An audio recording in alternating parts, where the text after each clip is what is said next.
What's up, folks? Blacklight Jack here. In this weird think piece, I think the word is that what the kids are calling them now? I don't know. In this weird video, I'm gonna be doing a thing where I make up a word. That's right, I am making up my own word. Even though, honestly, it's not that difficult to make up this word, but who cares? Just let me talk about stuff, okay? The word is called inclusivity bias. What is inclusivity bias? Well, basically it's a very strange phenomenon that I've been noticing in pieces of media made by the Tumblr generation, quote unquote. Be it fiction, comics, movies, cartoons, or whatever's in between. Even actual YouTube videos. In order for me to explain to you exactly what this word means, we have to first ask ourselves a very important question. What is inclusivity? Well, according to good old Google.com, the actual definition, according to them, is the practice or policy of providing equal access to opportunities and resources for people who might otherwise be excluded or marginalized, such as those having physical or mental disabilities or belonging to other minority groups.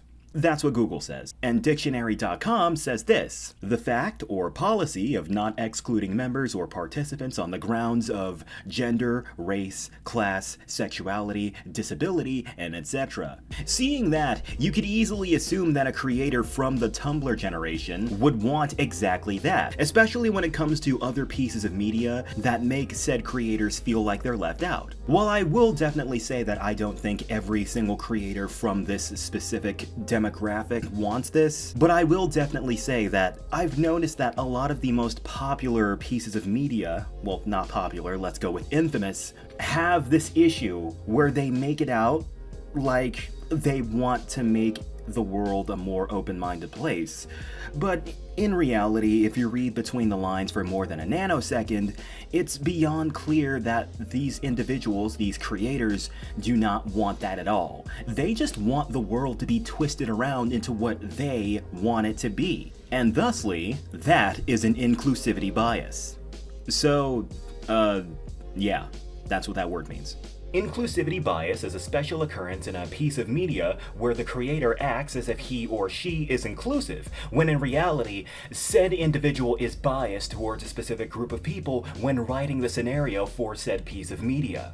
Usually the bias itself is towards a specific group of people that the creator considers to be his or her oppressors at some point in their life, if not right now. The bias is also usually against specific types of people that make the creator feel insecure. I am using this word while directed at creators from the Tumblr generation, but this word can very easily be applied to any type of person for their creation. But we're talking about folks that are mostly within the weird Twitter feminist SJW spectrum, so yeah, we're gonna talk about the bias in their pieces of work. And that sense of bias is very easily detectable in their content if you look for more than a nanosecond, honestly. To prove that, let's show off some examples now. We're gonna start off with the obvious ones because I've covered them already in my channel. Hi Guardian Spice and I am not Starfire. We're gonna start off with the second one because it's the freshest on my mind. Then after that, we're going to cover a very interesting video from a couple of years back. Let's begin. So, I Am Not Starfire is a comic book that's full of a lot of things that many would consider to be super open-minded from the new generation of super progressive creators, right? It's got all the visual aspects of one in terms of character design and the romance inside. Teachers are multiracial, students are of many different ethnicities, and the primary romance is between two girls, which is super duper inclusive, it seems, am I right? But then you look at Starfire, whose personality has been twisted around into a very misogynistic stereotype of a loose single mother. Throughout the comic, she's largely looked at as a one-dimensional enemy and bad person for doing things that the writer of the comic, Mariko Tamaki, very clearly doesn't like on a personal level outside of the work. Inclusivity is supposed to be the concept of all people receiving equal treatment, right?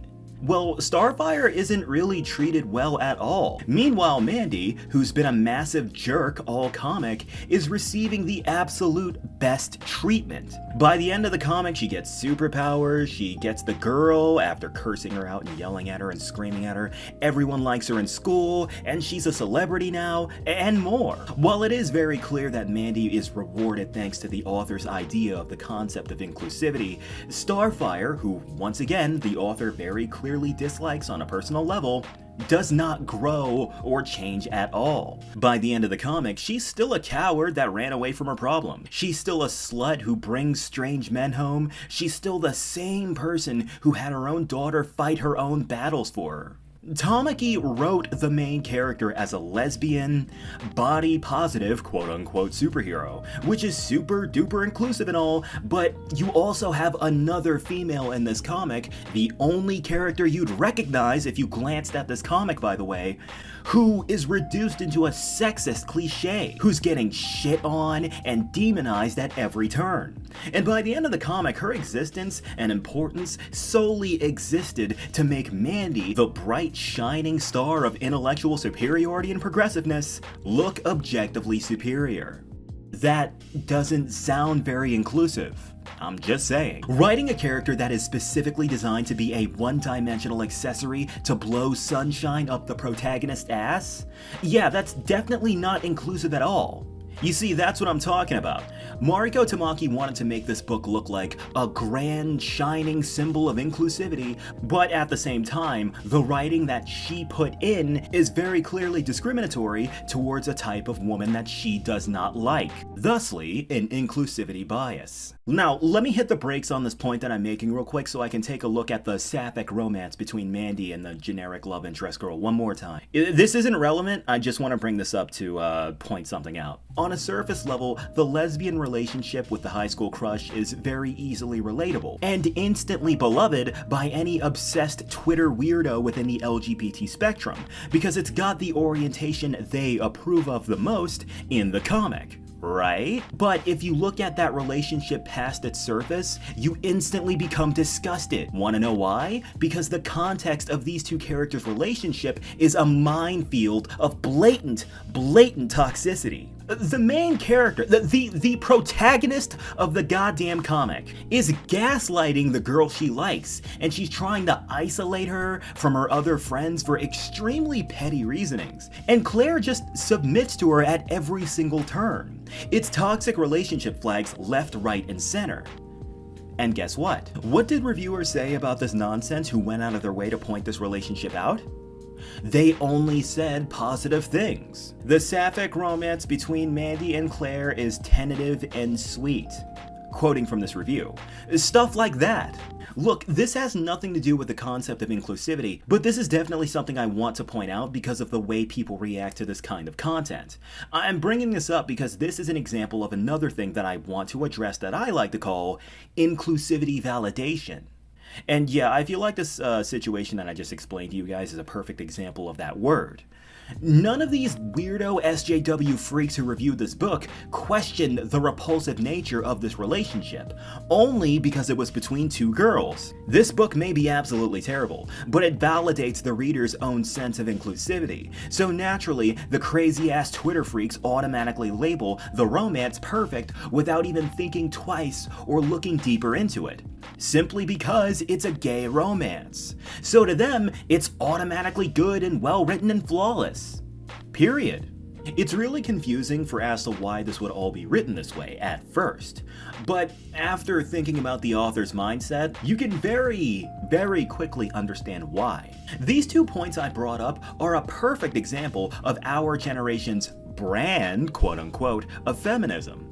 A bunch of multicolor hair weirdos trying their damnedest to act like they want to make the world a more open-minded, inclusive place, when in reality, they're only interested in warping the goddamn fabric of reality into what they want it to be. This comic wants to have a body-positive female for a hero, which is super progressive for all females, but at the same time, this entire comic twists its lore around to turn a beloved DC superhero into an extremely offensive, out-of-character stereotype, who's actively being slut-shamed for wearing clothes that the main character, who, as we talked about, is the self-insert of the writer, doesn't like. By the way, if I'm not mistaken, is that not the polar opposite of body positivity? You're shaming a character for wearing clothes that show off her body. That's not very body positive. But hey, it's not body shaming towards fat people, it's body shaming towards someone that's not a minority. Therefore, it's A-okay. See what I'm talking about? Inclusivity bias. within their seemingly inclusive work, they shit on anything that bothers them on a personal level, or something that makes them feel inferior or oppressed. High Guardian Spice had the exact same issue, so let's get into that now. Alright, here we go, back to talking about this piece of crap. Okay, so episode by episode and scene by scene, the open-mindedness of High Guardian Spice's shallow world is on constant display. In the first episode, we get introduced to a married lesbian couple who has a massive portrait of their marriage in a guest room, which makes no sense. We got Professor Caraway, who's a transgendered male. You got one character transitioning into a girl because bad writing, but again, never mind that. You got lesbian-ass Yuri baiting in basically every single episode between the main cast, and the list goes on and on and on and on and on and on. My point is that there is a lot, and I mean a lot, of LGBTQ+ representation within this show's story, which is super inclusive and LGBT positive and all that, and those who look at this show from a surface level applaud this show for having such things. But what about male characters? How are they treated in this show? Well, they're treated like dog shit. Whenever a male character is relevant to the plot of the show, they're only ever around for when it's time to be big, dumb, evil, one-dimensional bullies to show up and ruin everyone's day, or piss people off, or make people feel insecure and angry, or just straight up kill people. There's literally an entire episode dedicated to the main character developing the impression that all guys are just awful meathead pigs who just want you to shut up and be pretty. The blatant prejudice and favoritism from the creators of these works are written all over their stories if you look for more than a nanosecond. There are other male characters in this show that aren't one-dimensional bullies, yes, but they are never, ever relevant, and are usually just window dressing to make the cast seem like it's not all just girls. There's maybe 2 teachers that are dudes, natural males, I mean, and there's literally 2 student characters who are guys that are kind of just around for no reason. It is no coincidence that episode by episode there is non-stop lesbian baiting going on, but whenever a guy rears his head in, it's time to be disgusted and annoyed. That is no coincidence. And when you find out that one of the writers of the show has very openly and happily stated on Twitter that she wants to, and I quote, kill all men, that makes it seem like even less of a coincidence. So yeah, it's the exact same scenario that I mentioned in the previous work. The writers want to be open-minded and LGBT positive, but the creators also obviously hate men. So not only do they make lesbian couples and transitioning look good in this show, they also make it look objectively superior and perfect and flawless, and something that will instantly make your life better, while also writing anything outside of that little bubble of superiority look like the goddamn devil. Just like I Am Not Starfire. The story's logic and characters straight up twist around to punish anything the writer hates and bless anything the writers like. Thusly, an inclusivity bias. It's the very childish mindset that is, oh, I think this social group is being unfair to everyone else, so I better fight inequality with inequality. And yeah, it doesn't work like that. Okay, guys, I don't mean to branch too far off from my point, but even actual YouTubers do this nonsense. We're creators, so we count too. Okay, so my fans have been talking to me about some YouTuber from a few years back called Riley J. Dennis, I think. I think this guy was already infamous a couple of years ago, but yeah, I'm just now learning about this dude, thanks to you guys. And this guy, honestly, this guy's YouTube channel is like fucking clockwork when it comes to the point that I'm trying to make. All of his videos try to make it seem like he wants to make the world broad for all ideals and identities. They make these weird ass videos where they try to make it out like they think that society should broaden its standards to all folk of all shapes and sizes. And then you see them make these weird discussion videos where they straight up shit on anyone outside of their spectrum. This motherfucker has a video that specifically says not dating bisexual people is biphobic. And in this video, this guy goes into a completely fallacious argument into why not dating someone within that orientation spectrum automatically means you hate them or fear them or are disgusted by them. And yeah, there's a lot to unpack there. I'm not going to unpack it though because this guy's an idiot and that's not worth my time. I, ironically enough, might be a bias to this video myself because I can't deny that I am personally upset by this because I am also bisexual. And I feel the need, I really, really feel the fucking need to say that never in my life would I ever bump into a girl, and if I found out that she doesn't want to go steady with me because of my own personal orientation, like, never in my life would I ever call that person a homophobe or a biphobe or whatever just because of that, you know what I mean? Never in my life would I ever do that. You want to know why? Because not preferring something doesn't automatically mean you despise it. Not dating a certain group of people does not mean you are discriminatory towards that group of people. That's common sense. I've said it a million times, I'll say it again. It's the ultimate example of inclusivity bias. Riley J. Dennis's channel is chock full of videos where he desperately tries to display his desires to make society more inclusive. But at the same time, here he is, making videos specifically designed to force anyone outside of his spectrum to cater to his. By labeling anyone that dares refuse to be romantically attracted to a member of the LGBT spectrum a phobic bigot. If I'm not mistaken, that's the polar opposite of inclusivity, and thusly, an inclusivity bias.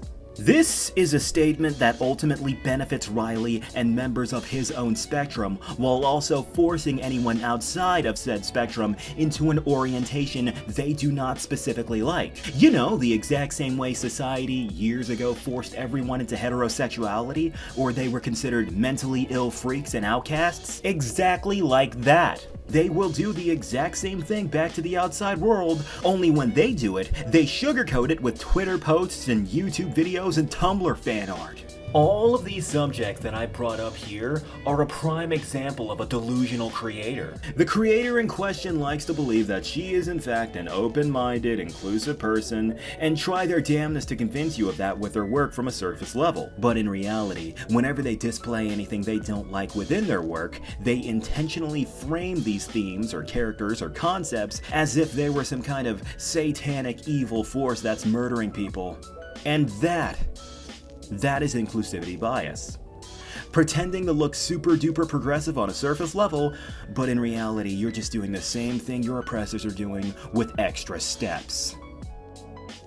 Yeah, that's the end of the video.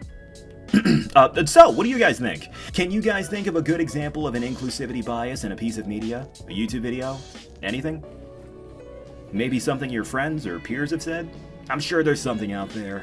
Feel free to talk to me about it in the comment section. I'm always reading my comments and I love seeing what you guys have to say. And as always, thanks for watching and we'll see you next time. And let's not forget that you should be giving me money on Patreon.